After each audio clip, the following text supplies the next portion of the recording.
Hey everybody, Happery here. Today I'm starting a brand new account and playing it in a way I had never seen before on YouTube. Until just recently when Trails posted a similar video on his second channel, go check it out. I'm going to be playing Runescape one item at a time. One out of all the items in the game will be randomly selected by a neat plugin I had made. That item is the one I will then have to go and obtain. Only once it's obtained, I will be able to store it in my bank and then randomly select my next item. However, the series will be less extreme, so it can hopefully be produced more frequently. So if I generate an item that is too difficult to obtain, or if I'm just not up for it, then I can skip it. But skipping an item comes with a forfeit. For every item I skip, I will lose one of the banked items. How long will it take to completely fill up my bank? One item at a time. It's time to find out. To start off the series, I've allowed myself to keep the 25 coins from Tutorial Island in the bank. So currently coins is the only item I'm allowed to put in the bank and nothing else. But let's generate the first random item I'll have to go and obtain. The plugin is called Itemhunter, named after the series, so if you want to play around with it yourself, you'll be able to find it in the plugin hub. Alright, by pressing the new item button, we will know my first item. Adamant Shield H3, oh god. First item and I already roll a clue reward. Well, that's not too crazy as there's a lot of clue scroll rewards in the game, but the Adamant Shield H3 has a 1 in 1133 drop rate from medium clues, so that's a pretty rough first item to go for, to be honest. I'm already thinking of skipping it and forfeiting my coins, along with my one and only bank space. Yeah, screw it, I'm going to reroll a different item and start with a completely empty bank. Alright, my bank has been emptied and the coins have been dropped. Please give me an easier item now. Wood carving, never heard of it. It looks like a new item though, according to the item ID. Oh, it's from the Garden of Death quest. I've never done that quest before, so that's an interesting start. Let's see, the requirement to start the Garden of Death is 20 farming. I'm heading over to Hosidius on Zea for my farming training. Whoa, it's so weird to be unlocking so many music tracks after playing the chunk account for 2 years. I'll first plow the fields until 5% favor and then I can make the fertilizer for farming XP. It should take around 2200 buckets of fertilizer for 20 farming. But like I said, first I have to plow to even unlock the fertilizer making. And I need a hammer for that. Alright, I'm plowing now. Just pushing this plow back and forth. And there it is, that's 5% Hosidius favor. Okay, so to make 2200 buckets of fertilizer, I need to be able to buy compost. So I need to make a bit of starting money and I have a plan. Let's minigame teleport to Last Man Standing. If you thought I was going to play Last Man Standing for the money, you couldn't be more wrong. I'm heading over to the ruins north of the Ferox Enclave. There is a steel plate leg spawn that I'm going to collect and world hop until I've got a full inventory of them. Alright, I've got 28 steel plate legs. I'm not selling them to a general store, I'm pretty sure that they sell for more at the plate leg shop in El Carrot. But I've got to run all the way around the gate. They sell for around 650 each, so I'll sell about 3 in each world. That is the first inventory sold and I've made almost 18k GP quick and easy. I'm going to repeat that a couple more times now. But first I'm going to store most of it in the death coffer at LMS, just to keep it safe while I go back into the wilderness. That is a second inventory of plate legs collected. And again, I made around 18k coins. Let's do that one more time. Inventory number 3 of steel plate legs. Let's teleport back to Last Man Standing and see how much I made in total. That's 52.9k coins in about an hour, I'd say. So not bad. Now I'm going to collect another easy 10k coins, just to be safe. Buy some wine for food, which is extremely cheap. And time for the Stronghold of Security. Oh wait, I haven't set up my authenticator yet. One of the most important things to do on your Runescape account. Just like it is important to protect your personal data on the internet by using ExpressVPN. Using the internet without ExpressVPN is like bringing your entire Runescape bank while doing your wilderness content. Most of the time you'll be fine, but before you know it, this could be you. In today's interconnected world, our personal data is constantly at risk. Every time you connect to an unencrypted network, whether it is in a cafe, hotel or airport, hackers lurk in the shadows, ready to pounce on your sensitive information. It's alarming to think that even a smart 12-year-old armed with cheap hardware could breach your security effortlessly. ExpressVPN gives me the peace of mind I need to use the internet whenever and wherever I go. It's not just another VPN service, it's a fortress for your online presence. With ExpressVPN's encrypted tunnel, your data becomes impenetrable to hackers. They won't be able to steal your passwords, financial details or any other personal information that you don't want to get leaked. What truly sets ExpressVPN apart is its unrivaled level of security. Their encryption is so robust that it would take a hacker armed with a supercomputer over 1 billion years to crack it. That's the kind of protection you deserve in this digital age. Using ExpressVPN is a breeze. With just a click of a button, you can instantly safeguard yourself from the ever-present threats of the internet.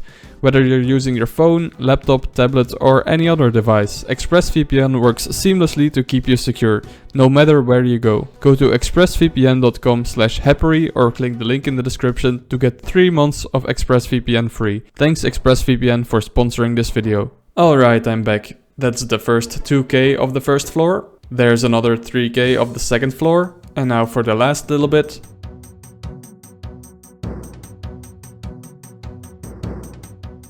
Oh my god, really? Well, that would have been the hardcore status if I started with one. No big deal though, already made my way back. And there's another 5k coins adding up to almost 63k. That should be more than enough, I think. I'm thinking you have to mine the saltpeter, so I'm going to grab a bronze pickaxe in the towers in Lumbridge. There we go, now I can head back to Hosidius. Okay, apparently you just need a spade for the saltpeter, not a pickaxe, so I'll buy a spade real quick. Let's start with the farming training then. So here is where I dig up the saltpeter, and then I have to get over to Hosidius to buy some compost. 45 agility is required for the shortcut though, so it's quite a long walk around. Alright, let me buy a whole lot of compost packs in one go, so I can unload them at the bank. And then if I use these on each other, I get 2 farming XP each. There's level 2 farming, let's go. If I understood correctly, I should then hand in the buckets of fertilizer at the clerk here, so I gain some Hosidius favor along the way as well. Yep, gained 2.5% from 25 buckets. Level 3 farming. I just realized now that I have all the compost noted, I don't have to run all the way to Hosidius bank, because there should be a bank chest way closer at the sand crabs. Yes, there is. That is like half the distance than it is to the other bank, so that will speed this up quite a lot. That's level 4 farming. Level 5. Level 6. 7 farming. There's level 8 farming. And with that inventory handed in, I'm now at 50% Hosidius favor. Level 9, 10 farming. And it took me until now to grow a brain and realize that adding the saltpeter to the compost isn't an action that has to go automatically. It's a lot faster if you put the items in columns next to each other and then manually click to make each one. 11 farming. Level 12 farming. 13 farming. Got a mace random event. I don't expect to get anything useful because the rewards scale with your total level and I'm not even total level 50, but I'm doing it anyway. As expected, that's so little of everything. I guess I can keep the arrows in my ammo slot, so I might sell them later or something. And with that inventory, I reached 100% Hosidius favor. From now on, I can just drop all the buckets. 14 farming and 15 farming. There's 16 farming. And already so far into this, my brain finally grew a little bigger. If I'm done making fertilizers at the bank and can drop them anyway, I can already unload another inventory of compost to take to the saltpeter pit and create more fertilizer there. So essentially that doubles the amount of fertilizer I can make each trip. Good brain. Level 17 farming, level 18 farming and total level 50. There's 19 farming, one more level. And that is level 20 farming completed. I can now start the Garden of Death and go obtain my first item, the wood carving. To get to the start location of the quest, I have to run past some lizardmen, so I'm going to grab an anti-poison potion. There should be a spawn in the ruins next to the observatory. Yep, there it is. I'm going to grab a couple more doses to be safe. Alright, and now I'm going to grab a bunch of wine in Drainer, and I should be good. Got myself a full inventory, now I can go and start the quest. Now I have to make a run past these lizardmen. Hopefully they're not able to hit 10s or something, I did not have a look on the wiki. I made it, that wasn't too bad. Before starting this quest, be aware that your combat level is lower than the recommended level of 20. Yeah, what's the worst that can happen? Alright, found the first few translations from the stone tablet. Now I need to run past these guys again real quick. The wood carving that I'm looking for should be obtainable in this location, the ruins of Mora. So I came looking for the hole in the ground to see if I could just get it already, but either I'm blind or there doesn't appear to be a hole here. I guess I continue with the quest then. That's hole number 2 done. Have to run past some lizardmen again for hole number 3. Phew! And now I can go to the ruins of Mora where I'll find the wood carving that I need. That's not it. Nope.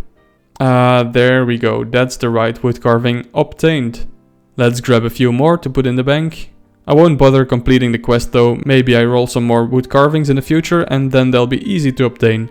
I don't think I can obtain them once the quest is completed. And I'm back at the bank to store my first collected item.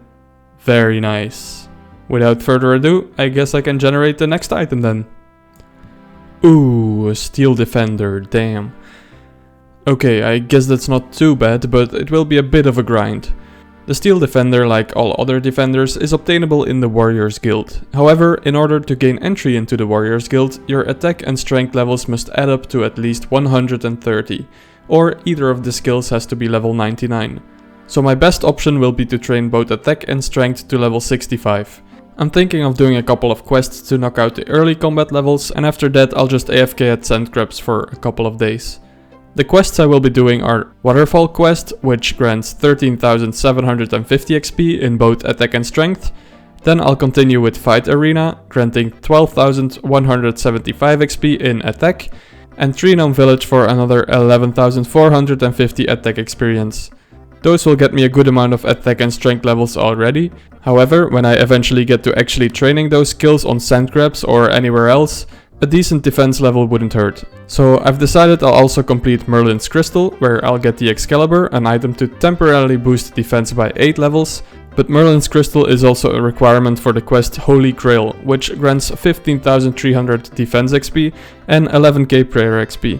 The only downside of completing these quests is that there will be quite a few quest items that I will likely not be able to reobtain afterwards if I were to roll them on the plugin. However, I think it will speed up getting the current items, so I'm fine with that.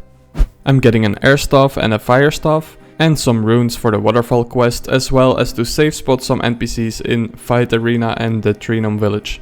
Alright, I've started the waterfall quest, and while I'm in the Xtreme Village to get the pebble, I might as well start Xtreme Village. Back at the waterfall quest, I now need to drop all combat related items to enter the tomb, so that means all my runes and my staves. I have to be quick so they don't despawn. That is the urn acquired, and now just the amulet. There we go. What? Oh my god, well, there go all my runes. I can't get back there in time. Yep, they're gone. They're not in my grave because I didn't die with them, I dropped them. That sucks. I bought the required runes back, so let's finish the quest finally. Fire giants, do not your burst please. And that is waterfall quest completed. 30 attack and 30 strength in one go. On to the next one. With almost the last of my coins, I'm buying back the runes and staves that I need in the next couple of quests. And while I was nearby, I decided to complete a Witch's Potion for a small head start in Magic XP. That's level 5 magic.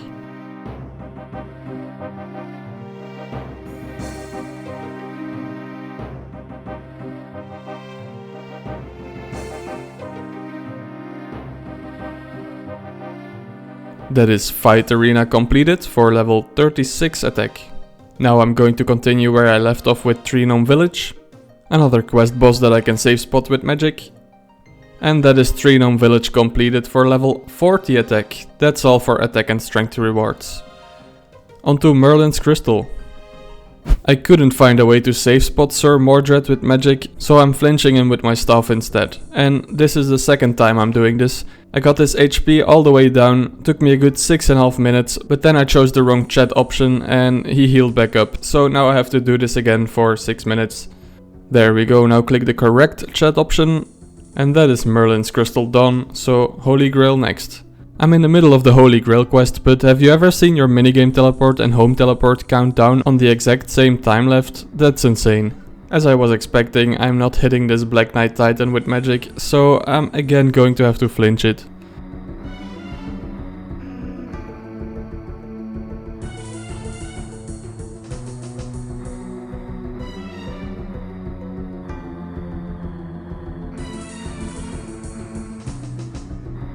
"25 minutes later, it's finally dead. And with that, I've completed Holy Grail and got 31 defense. And 28 prayer. Now I can stand a chance against sand crabs. With some armor of course. I'm also going to see if I can get myself a good weapon for my melee training. These Zamorak warriors in the Oriana cave have a 1 in 50 chance to drop a rune scimitar, and you can just safe spot them. I shouldn't be here for too long I think. Hey, there it is. Took me only 22 kills. Very nice. Risking my entire bank once again to grab some more steel plate legs in the wildy. And after selling the last ones, I'll buy myself some adamant plate legs, an adamant full helm. I went to the bottom floor of the Stronghold of Security for some boots. The best shield that I could find in stock anywhere is only this iron square shield. I'm surprised there's no higher tier shield in stock, but it's something. And finally an adamant chain body. Something's missing. That's better. Now I'm fully geared to train up my melee stats. Alright, and this is where I'll be spending a few dozen hours until 65 attack and strength. But I think this is a good place to end the episode.